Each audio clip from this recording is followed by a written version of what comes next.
all this high-tech stuff. Oh, yeah. Here we go. This is Tate Jones on the microphone. Say it with me now, Memphis. Tate Jones is on the microphone. And I'm really excited today. Here at Power 104.1 The Source, the new home of Southern Soul, Blues, and R&B, right here in Memphis, Tennessee. And you can also hear us on 1240 AM WMSO. And then for the people that's in the out of the listening area, you can go to Live 365 and pull up Power 104.1 The Source, and we'll pop right up. And always remember, it's got to be Power 104.1 The Source, because there's a lot of 104.1s around this country, but there's none other like Power 104.1 The Source. And the reason I'm so happy today, because we got an awesome young lady with us here today. Say hello, Cecily, to everybody. Hey, y'all. What's up, all of my folks in Memphis? Hey, y'all. Oh, yeah, we are definitely glad and honored to have you with us here in the new studios right here. I am honored to be here. I'm so glad you guys gave me an opportunity to come and speak to my people, because I love Memphis. Oh, yeah, we love you too. We definitely love you too. You know, we actually missed you on New Year's Eve, but I know that because of an illness. But man, COVID got me so upset. Do you understand me? I was sitting over there just hurt like a little kid that couldn't go to a birthday party. Like, I was mad. I felt like I had been left out. I'm like, they over there partying without me. I know Lamont doing big things. You know, I hate it too, because a lot of folks are like, what happened to Stephanie? What happened to Stephanie? Oh, man. I had to make that announcement. I wanted to do a recording. But I said, well, I ain't gonna worry about that. If you'd have asked me, because I had a big jumbotron, big jumbo screen. If you'd have asked me, I'd have done it. I know you would have, but I said, it's so late in the game, I'm not going to worry about it. Because believe it or not, the same thing happened to me the first year I threw it. My host, she came down with COVID, and I had to. I know that they say it's a pipe. I know they say call it like a spike season around like that time of the year. Right. But it's like the flu. It seemed like everybody got sick on the same, no matter where you were. Like my mom and dad were in West Memphis. We were in Dallas. I have a sister that lives in Arlington. We're all in different spots, and all of us got sick at the same time. Wow. And we weren't even around each other. So we're trying to like trace back our steps and call people and say, hey, make sure you get tested if you've been around me, blah, blah, blah. And everybody was sick, no matter who they went around. It was just weird. But my feelings were hurt because that party was dope. I went back and saw some of the videos. I got the actual video footage that I'll show you. I saw some lives, and I was like, I missed it. Let me tell you something. That second annual Blues and Soul Ball down in Jackson, Tennessee, it was a hit. I heard. And I'm going to tell you one reason that it was a hit. It was multiple reasons why it was a hit, but one of the main reasons, I kept a secret from everybody. Wait. I kept a big secret from everybody. The young lady that hosted the show is Jazzy A. Okay, I know Jazzy. And Jazzy, you know, has a syndicated talk show. Well, not talk show, but Blues and Southern Soul show. And we play her on Saturdays from 8 to 12. Well, actually, she retired. That was her retirement party also. No. Yes. So that was like our second annual Blues and Soul Ball was also her retirement party. Oh, man. So she went into the new year right. Yes. I heard that. And I brought out a surprise for her, and she had no idea about it. I didn't do any kind of advertising about it. I think I might have told 2 people. I said, yeah, I got to keep this under wraps. Oh, wow. So for her present from me to her, I brought the legendary 4-time Grammy Award winner, Bobby Rush. Oh. Now, do you know her history of Bobby Rush? No. Okay, explain that. Explain that to me. She was the old hen for 26 years. No. She used to be back there shaking that thing with them girls. Jazzy, yes. No. And that's the reason I brought it, because I called Mr. But Rush. you know, she do got the body, though. Yeah. She do got the body. So that makes perfect sense. Exactly. That makes perfect sense. So I told Mr. Rush, fine. I called him, I said, Mr. Rush, told him who I was, and, you know, I said, this is Tate Jones on the microphone. Say it with me, Mr. Rush. You're like, what? What you say? Oh, man. But I said, I got one of your beloveds that's getting ready to retire, and I want to try to surprise her, you know, and bring you in to say a couple of words. And he agreed to it. And so listen, I don't know if you love me as much as you love Jazzy, but you know, I got a birthday coming up. You can bring me a gift. Really? So when is your birthday? My birthday is actually February 7th. February 7th. I'm an Aquarius. Shout out to all the Aquariuses. That's almost our time, y'all. But yeah, I'm doing a birthday bash February 22nd. Tell us about it. In my hometown. Shout out to Marianna, Arkansas. They always Arkansas in the house. And look, you done been down there with us before, Yes, so you I know have. we party down there. Honey. Oh yeah. They bring, and it's a good grown folks environment. I got all my friends with me that if they on the playlist, they made the show. Okay. So I've got Sharmika Jaquel. All right. I've got not Frank Johnson, Anthony Q. I've got Young Guy. I know, right? Mike Clark. Like Mike Clark Jr. I know him. We played him on stage. Listen, I learned all they dances. I learned the Auntie Outside dance. I learned Sharmika's dance.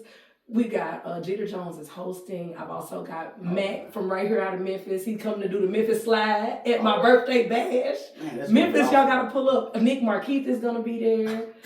So I'm telling you, they better help me celebrate.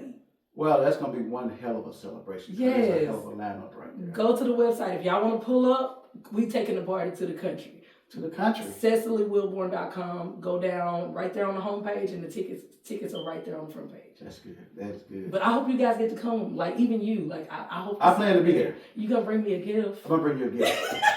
I'm gonna bring you a gift. I'm definitely gonna bring you a gift. I'm that kid, y'all. I'm that kid. Swear. So I guess you'll be what, 20, 25? I wish. Oh my God. Tell that to my niece. Do you hear me? Oh, man. Oh, they didn't tell, like they say, okay, when you turn 30, everything goes wrong. Mm-hmm. They don't tell you how you're supposed to cope after that though. Like we keep getting older. What do we do? Well, if you keep living, you're gonna get older. What we gonna do? That's just a fact. I'd be like, okay, wiggle in the middle and then ice these knees. That's what we gonna do. Well, I'll tell you what, that's going to be a great show, and I definitely plan to be down there. Power 104, we're going to be down there in force. I can't wait. But I guess I get started out just like any other interview. How did all this start? You know, how did everything start for you to get in this music industry? The industry, I've actually been in the industry my entire life. My father is not just a pastor, but he's also a musician and a singer as well. Okay. So he's been with Eternal Light Singers, who are signed to Echo Records right here out of Memphis, Tennessee. All right. So I learned a lot of my musical foundation from the gospel side. Right. Quartet, choir music, stuff like that. You know what? I think most black artists, that's where we start. That's all.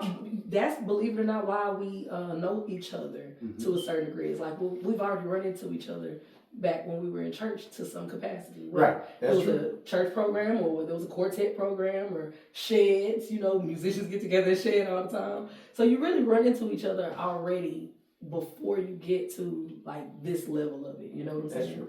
So I had a lot of friends that were already out here that were kind of helping spread the news that I was putting my own music out. Right. I started doing covers right here in Memphis, Tennessee. Shout out to Atoka, shout out to Germantown, shout out to Los Cabos, Club Love, Manhattan. Oh yeah. Like all those spots gave me my chance, and it was almost like artist development to me. I was almost BB King's. I was working 7 days a week at one point. Really? I was doing 3 nights at BB's. I was doing Los Cabos on Tuesdays. I had a residency in Little Rock, Arkansas. Shout out to Taboo and Twa. And then I was with my band on Fridays and Saturdays. Wow. So I was literally working 7 days a week for about 2 months. I almost made myself sick, no joke. That explains how good you are today. I mean, that really It was artist development. I tell people, I sang the blues before I came to Memphis. Right. Memphis taught me how to do the blues. Right. You know what I'm saying? So I credit so much to the fellow musicians and the fellow artists that I came in contact with. There was never gatekeeping. Mm-hmm. There was never like, oh, she ain't from here, so right. Like they embraced me. They taught me so much. They were so sweet. It wasn't always peaches and cream. Don't let me. Yeah. I believe I know that. Yeah. Anytime you got hard work involved, you're gonna run into some pitfalls. Exactly. Into some obstacles. Exactly. But it was always professional though. It was always professional. And that's what they taught me. No matter how you feel personally, keep it business. Keep it business. Keep it business. And plus, you got that church background, so you know to turn. I don't look now. I don't know about turning cheeks, but I would definitely call somebody out. You know what I'm saying? In love. Right. One thing I love about Southern Soul is literally like a family, man. Yeah. They gonna argue. That's true. They gonna argue. They gonna fight. But when we get together though, it's always respect. Right. It's always that, you know what I'm saying? We take accountability over here. We hold each other accountable over here. So to a certain degree, some people call it mess, but I just feel like they're willing to expose how we are at home. You know, we don't talk about how we really deal with stuff as Black people all the time. That's you know what I'm saying? We're not very transparent because we would like to keep people out of our business. Right, definitely. I'm that person. I don't like people in my business. But what I do love about Southern Soul is if they see you getting off track for what they know you're supposed to be doing, they'll get in your business enough to tell you to get back in line. I agree. You know what I'm saying? I agree with you on that. Don't let your crown fall off. Like, fix your crown, get back in place. All right, now we out your business. Go ahead and do it. All right, now let me ask you this question. I tell people that, you know, they say, "Oh, you got the blues station, don't you?" I said, "Well, it's not actually a blues station. It's more of a Southern Soul and R&B." Yes. But I tell people that Southern Soul is a derivative of blues. Well, what is your take when somebody say blues or Southern Soul? Southern Soul is actually a derivative of several genres. Okay. If you look at Southern Soul, and the way I explain it in my interviews, I always tell people that when you're in the South, you know you're in the South because it's country. But if you go down highways in Arkansas, you know you're in Arkansas. If you go down a highway in Tennessee, you know you in Tennessee. Please don't look at the highways in Mississippi. You know you in Mississippi. You know what I'm saying? So there are certain characters, even though we are all Southern, there are certain characteristics that will identify you clearly for where you are. So I hate to say it, I'm from Arkansas. Arkansas at one point was a predominantly white state. Right. If I wanted to sing music, I had to sing what they wanted to hear. I had to learn country at an early age. Right. I had white friends. They listened to our music. They knew who Anita Baker was. Exactly. But I also had to listen to Garth Brooks and Shania Twain. You know what I'm saying? So it influenced. It's not that we copy each other's music. Because I don't get offended when they sing Glow. You know what I'm saying? Yeah, Glow. I'll be like, yeah, that's my friend. Yeah. But when I do country music, they're not offended either.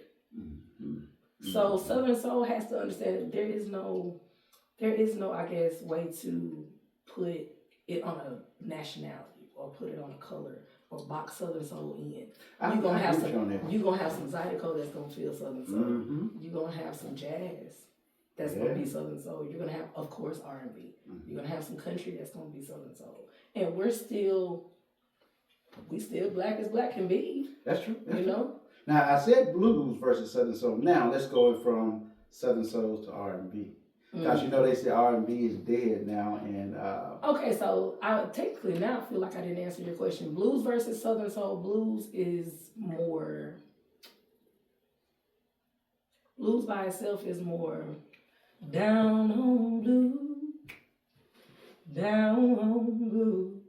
You don't hear that down there. All she wanted to hear was some down home blues all night long. I gotta jump here. Well, yeah, you still can hear it on this station. Well, no, I mean like in today's music. Yeah, right, yeah, definitely. My peers that we're putting out music now, we have blues influence. That's definitely. But we don't do the blues. Exactly. You know? Exactly. You know. Same with R&B to answer that question. That's true. Now, when I first started out this station, we had my guy Jam and Jay out of Georgia. Shout out to Jam and Jay. Shout out to Jam and Jay. So I was just running straight mixes from him for the first 60 days. Just give the Memphis area a taste of it. I got a taste at the lunch party, and I was wigging out. Oh yeah. And so after that, my program manager, I said, people that called me and said, "Hey, do y'all ever play full songs? Y'all just play mixes?" You know, I said, "Well, you know, you can't please everybody." So I said, "Come on, we gotta put some whole songs in there." So he used to have a blues station, so he was playing a lot of blues, and I got to listening because I got a blues background. I'll tell you about that. But I got to listen. I said, "Whoa, wait a minute now. We got to scale back on the blues." And I'm gonna tell you the reason I say it. Okay. Because first, I'm a promoter. Okay. That's first. So if a person is singing, well, the legends, I would say, the legends, they are, most of them, outside of Bobby Rush, you got Bobby Rush and, what's the other guy?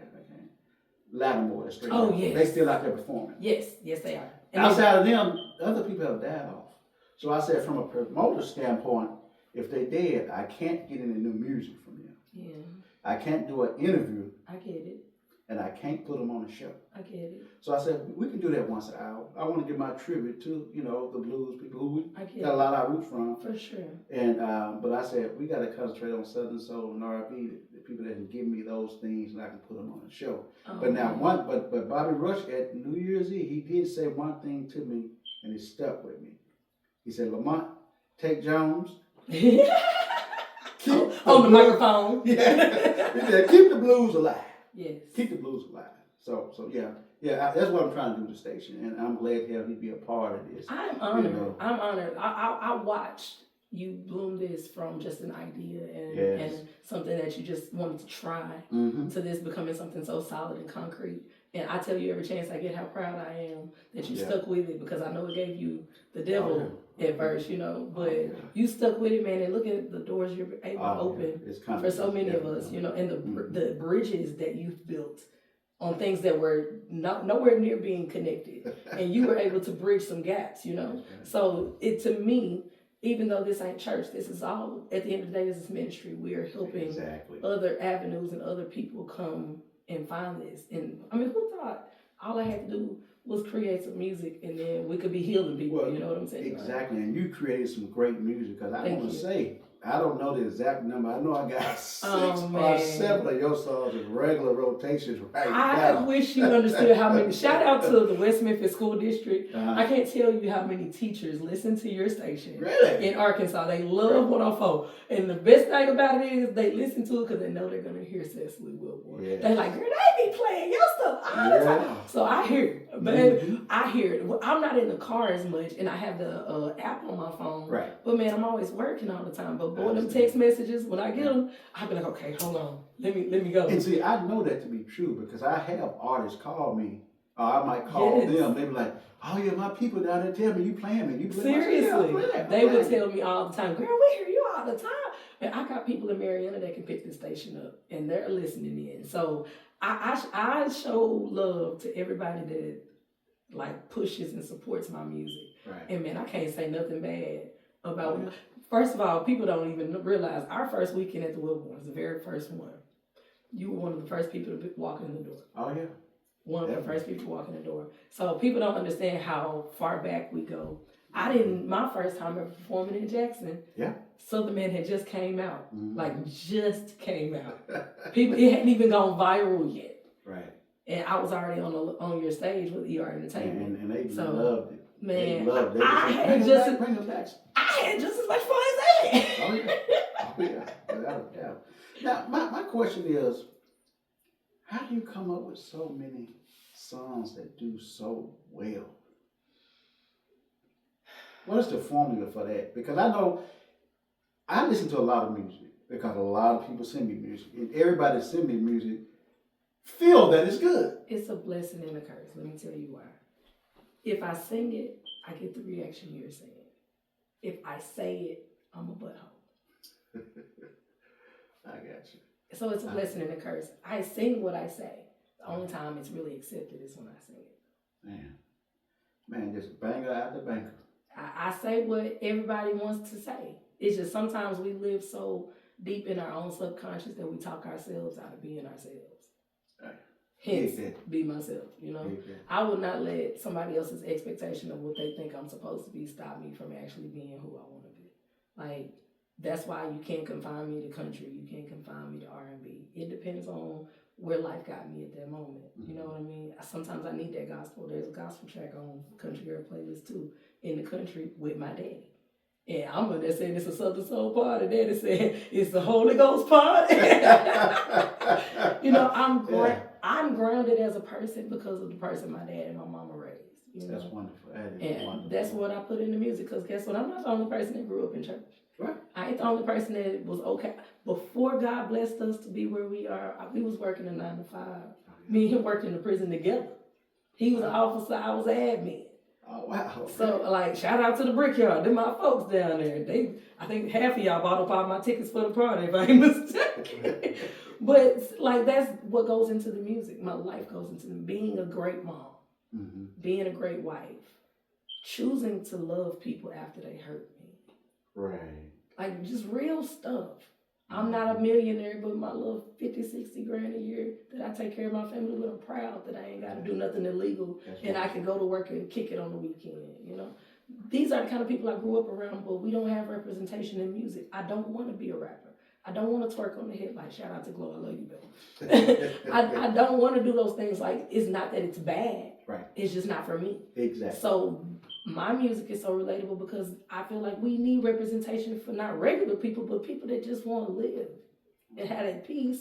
But we still like to have a good time too. That's right. That's right. Now one of your new cuts. I know I'm playing one right now. Be yourself. Be myself. But you got a remix. Tell us a little bit about that remix. We're gonna get that on. I'm so excited about this opportunity. First of all, Okay. Be Myself was already out and it was doing great numbers. Shout out to Kang 803. Kang 803 is also the producer for King George. Oh yeah. So Kang is one of the producers behind my sound. Okay. Completely. I tell everybody.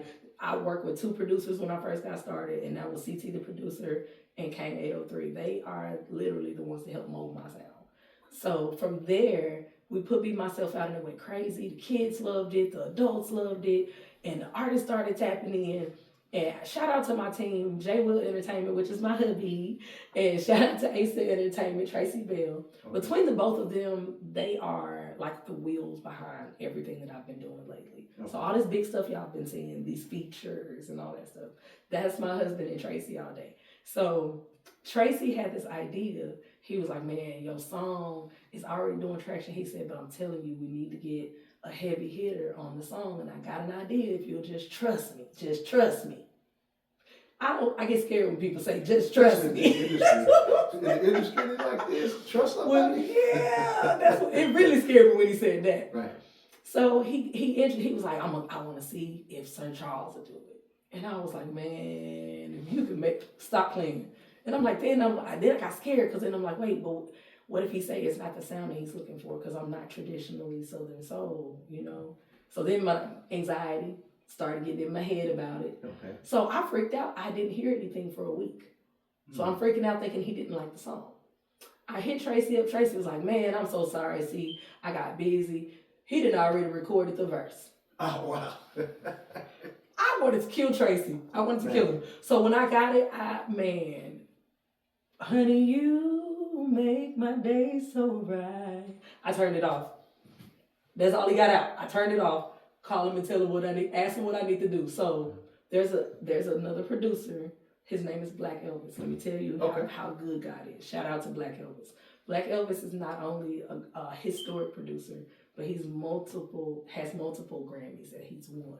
Oh, wow. He's worked with people from Carrie Hilson. He's one of the people that helped discover K. Michelle. Really? Yes, right here out of Memphis. He's worked with Beyonce. That song, Got a Big Ego. Right. He's the producer behind that song. He's worked with Jamie Foxx. Like when I say the man's resume is like all of R&B and hip hop. Mm-hmm. He found the Be Myself record. Him and Tracy have a relationship, and he sat down and met me and my husband and got to know us. And he has officially given me his stamp. He's coming in as one of my producers. So he produced the remix for me just as a let's get started. Like, so he didn't even come in with this attitude of I'm just gonna I'm gonna change the look, I'm gonna do this, I'm gonna do that. He asked me what I wanted to do. He took a song that I already had and was like, we want to put you on a bigger scale, but we want the world to see you as you. Okay, let's get into so that. So I definitely want you guys to hear it. Sir Charles, Black Elvis, let's go. Very good.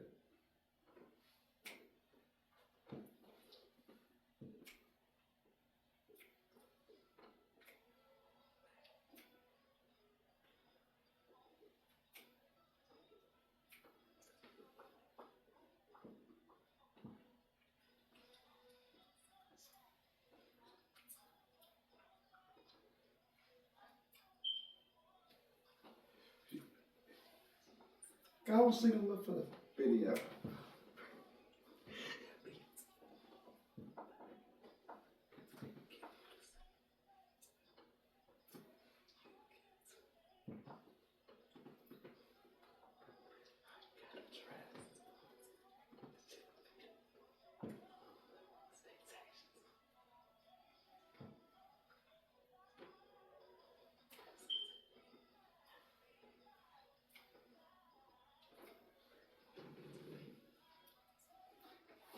Go sing out loud.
Yes, ladies and gentlemen, that was Be Myself to Remix. Cecily featuring Sir Charles. Yes.